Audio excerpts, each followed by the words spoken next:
प्रधानमंत्री नरेंद्र मोदी ने कहा है कि सरकार विकसित भारत के निर्माण में टेक्सटाइल सेक्टर का योगदान बढ़ाने के लिए व्यापक दायरे में काम कर रही है। उन्होंने कहा कि सरकार विशेष रूप से परंपरा, प्रौद्योगिकी, प्रतिभा और प्रशिक्षण पर ध्यान केंद्रित कर रही है। नई दिल्ली में भारत मंडपम में भारत टेक्स 2024 के उद्घाटन में उन्होंने कहा कि यह आयोजन अपने आप में विशेष है, क्योंकि ये देश के सबसे बड़े प्रदर्शनी केंद्रों भारत मंडपम और यशोभूमि में आयोजित किया जा रहा है। उन्होंने कहा कि आज भारत विश्व में कपास, जूट और रेशम के सबसे बड़े उत्पादकों में एक है। वो लाखों किसान इस क्षेत्र से जुड़े हैं। उन्होंने कहा कि सरकार कई किसानों की मदद कर रही है व उनसे लाखों क्विंटल कपास खरीद रही है।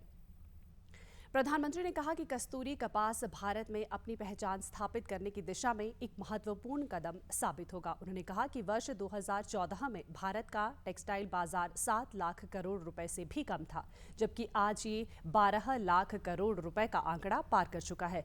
पिछले 10 वर्ष के दौरान धागा, कपड़ा और वस्त्र उत्पादन में 25% की बढ़ोतरी हुई है। प्रधानमंत्री ने कहा कि आज पूरे देश में वोकल फॉर लोकल और लोकल टू ग्लोबल का जन आंदोलन चल रहा है। उन्होंने कहा कि टेक्सटाइल सेक्टर में ट्रेडिशन, टेक्नोलॉजी, टैलेंट और ट्रेनिंग पर फोकस किया जा रहा है।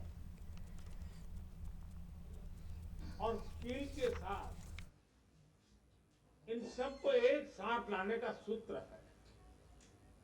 जिस तरह एक लूम कई धागों को एक साथ जोड़ता है, उसी तरह ये आयोजन भारत और विश्व के धागों को भी एक साथ जोड़ रहा है।